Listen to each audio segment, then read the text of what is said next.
Welcome to the Assault AirRunner. You are the motor behind this machine. So the more you stay toward the middle of the machine, more it's going to maintain that same speed. The more you start to step toward the top of the machine, the faster the machine is going to go. When you're getting on and off of this machine, I highly suggest holding on to the handles as tight as you can, using that upper body strength, and getting those feet underneath of you as you start to get the machine going. When we're on this machine, we want to make sure that our feet are facing directly forward. It's a really good time to work on running form and not letting those toes start to point outward or cave inward. We want to work on those toes facing pretty directly forward.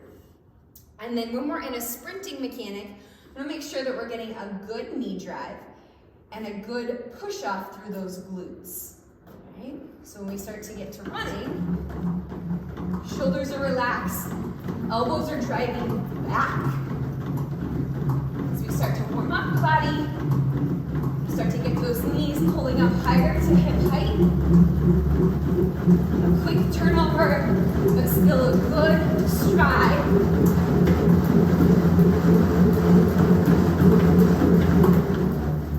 Through the lower body.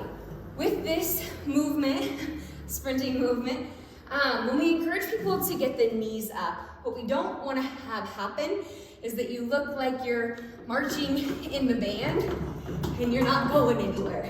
We still want a forward lean, and we want a good push off so that we're activating through those glutes and essentially running very fast. So that's the Assault AirRunner. It's pretty self-explanatory, but as we're in these max effort and endurance classes, we're going to be really indexing on improving that form so that we're saving your hips. A lot of runners can wear down the knees and hips because of poor running form over time. When we're in the max effort classes, what we're really indexing on is that sprint mechanics.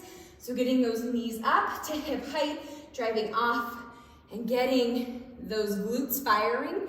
Anytime the glutes are firing, we're gonna help save those hips for the long haul. When we're in our endurance classes, which are gonna be a little bit longer duration on here, we're not as concerned about the same stride and turnover rate, but we still wanna keep them in mind. So we still want the knees coming up. We want a good, healthy land on the ball of the foot, and we're still activating through those glutes. When we start to lose that activation through the glutes, we run the risk, again, of causing injury into the hips.